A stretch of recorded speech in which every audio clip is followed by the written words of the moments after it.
Afrika yedu, Afrika yedu ino yavanguva yezviziviso. Chiziviso chedu chekutanga ndechevanhu vagamuchirwa muchechi yavo pamunamato uno waMauro. Tine mufaro mukuru kwazvo kukuzivisai kuti nhasi musangano ravapostora veAfrica, pamusangano uno wokupemberera kuchengetwa kwemutumwa Paulo Mhazha weAfrica akasvitsa makore 103 years musi wa 25 October gore rino, nechirayiro chashe kudya muviri washe nokumwa ropa rake pano panharikure pamunamato waMauro ano, tawedzerwa nevanhu 27. Kudzai Jehovha! Kudzai Jehovha! Tinokuzivisai vanhu vabhabhatidzwa pachechi yaMasikati pano pamusangano panharikure muRuzimu naShashe. Vanhu vabhabhatidzwa pachechi yaMasikati vaita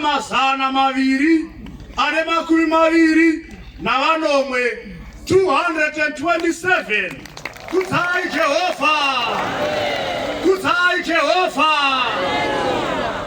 Kana tikabatanidza vanhu vabhabhatidzwa pachechi yaMasikati naava vari kuno mberi vagamuchirwa muchechi yavo pamunamato uno waMauro, vose pamwe chete vanoita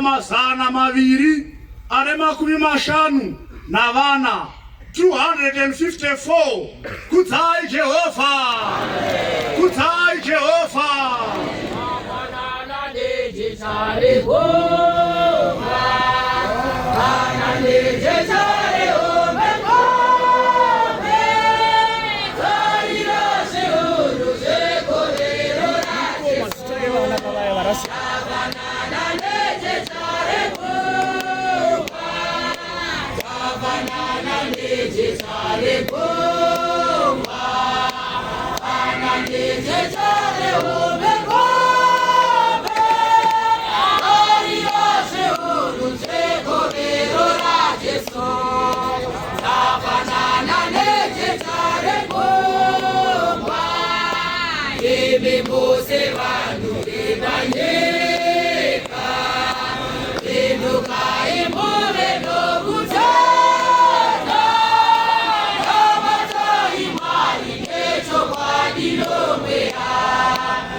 Afrika yedu, tinotenda Mwari Mauro ano negovero raJesu ratapiwa pakunamata Mwari.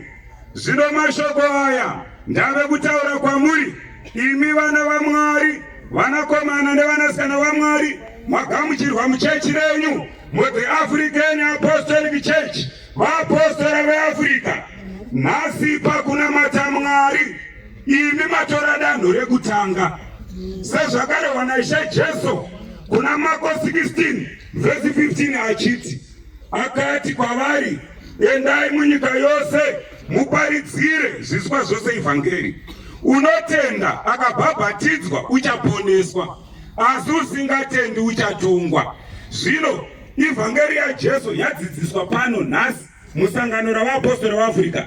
Imi mukatenda mukauya mukapinda muchechi renyu, ndo danho rekutanga ramatora. Danho rechipiri nerasara pakunamata kwenyu napakuponeswa kwenyu ndiro kuti mubhabhatidzwe. Nokuti pakubhabhatidzwa uchinyikwa mumvura muzita raBaba neramwanakomana neramweya mutsvene, amen. Ipapo ndo paunenge uchiiswa mauri simba raMwari Baba nomwanakomana nomweya mutsvene, amen. Simba riya rakwaniswa mauri, wave muapostora waJesu akakwana. wave kugona kukumbira zvaunoda zvichiitika muzita raJesu. Wakatuma Paulo mwazha weAfrica kuzorodza vanotenda kumazuva ano ekupedzisira, kakare nokurayira zvausingadi kuti zviitike muupenyu hwako. Unongokumbira zvichiita saizvozvo, neiko unenge wava nesimba rinenge raiswa mauri kuJorodhani. Zvino imimi navose vasvika zvino imimi navose vasati vabhabhatidzwa muchabhabhatidzwa muzuva ramangwanani, asi kune vadzoka sezvandiri kuona izvimomho yevanhu kuvakadzuku vakanga varasika vaenda kuPOT vadzoka hamubhabhatidzwi nokuti makabhabhatidzwa kare. Zvakanaka bishop.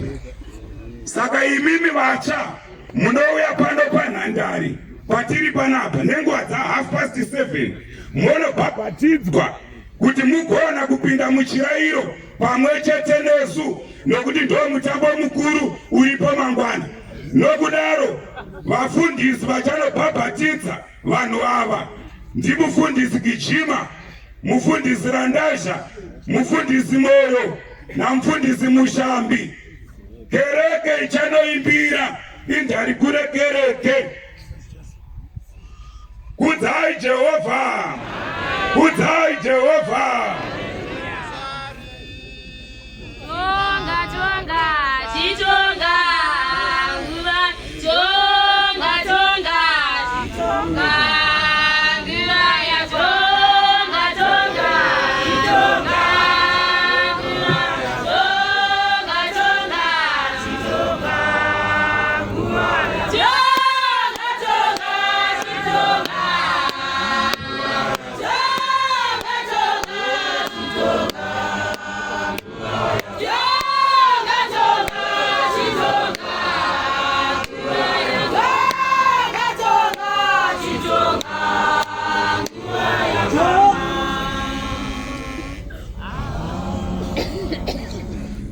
Afrika yadu!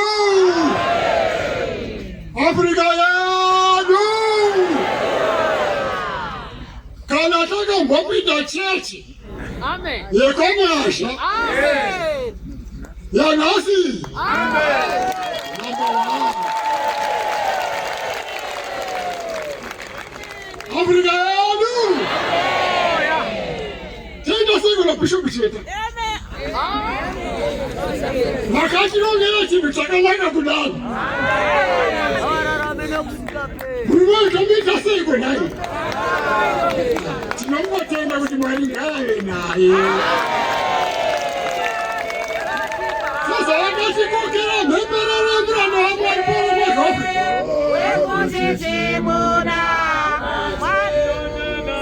Afrika yedu. Sasa vakatikokera pamhemberero yakutenda Mwari pakusvitsa kwemuranda waMwari Pauro Afrika makore 103. Muri kuonapo? Muri kuonapo? Ndo zvatakadedzerwa izvi. Saka kubva mangwanani kusvika zvino tiri mumufaro mukuru wokupemberera. Zvino Afrika yedu pamunovataka mangwana kana mumuka ndo pamuchadya keke yacho chirayiro. Jehovha ngakutsiwe.